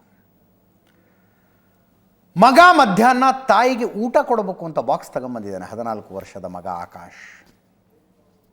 ಊಟ ಕೊಡೋದಕ್ಕೆ ಅಂತ ಬಂದರೆ ಮೇಲಿಂದ ವಿಮಾನನೇ ಬಿದ್ದುಬಿಡ್ತು. ದುರಂತ ನೋಡಿ ಅವ್ರು ಹೇಳೋದು, ಜೊತೆಗಿದ್ದವ್ರು ಹೇಳ್ತಾರೆ, ವಿಮಾನ ಆ ಗೂಡಂಗಡಿ ಮೇಲೆ ಬಿದ್ದು ಅದರದೊಂದು ಯಾವುದೋ ಪಾರ್ಟ್ ಬಿದ್ದಿರುತ್ತೆ ಬೆಂಕಿ ಹೊತ್ಕೊಂಡು, ಅಲ್ಲಿದ್ದ ಸಿಲಿಂಡರ್ ಬ್ಲಾಸ್ಟ್ ಆಗಿಬಿಡ್ತಂತೆ. ಆಕಾಶ್ ಸ್ಥಳದಲ್ಲೇ ಸಾವು.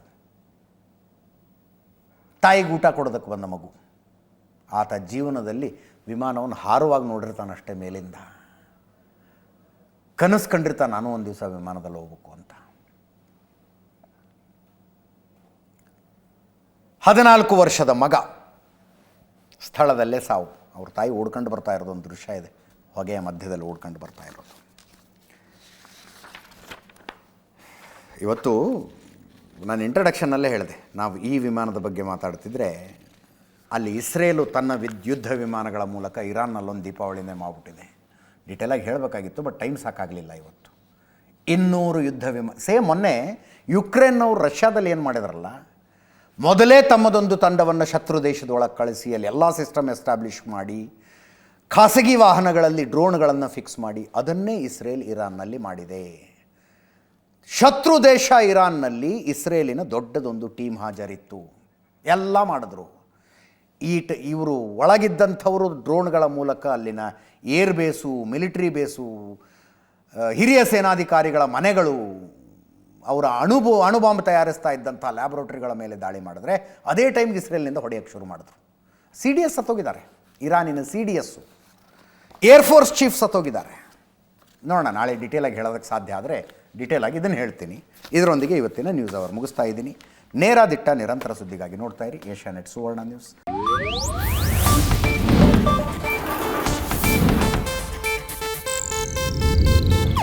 ಇದು ಏಷ್ಯಾನೆಟ್ ನ್ಯೂಸ್ ನೆಟ್ವರ್ಕ್ ಪ್ರಸ್ತುತಿ.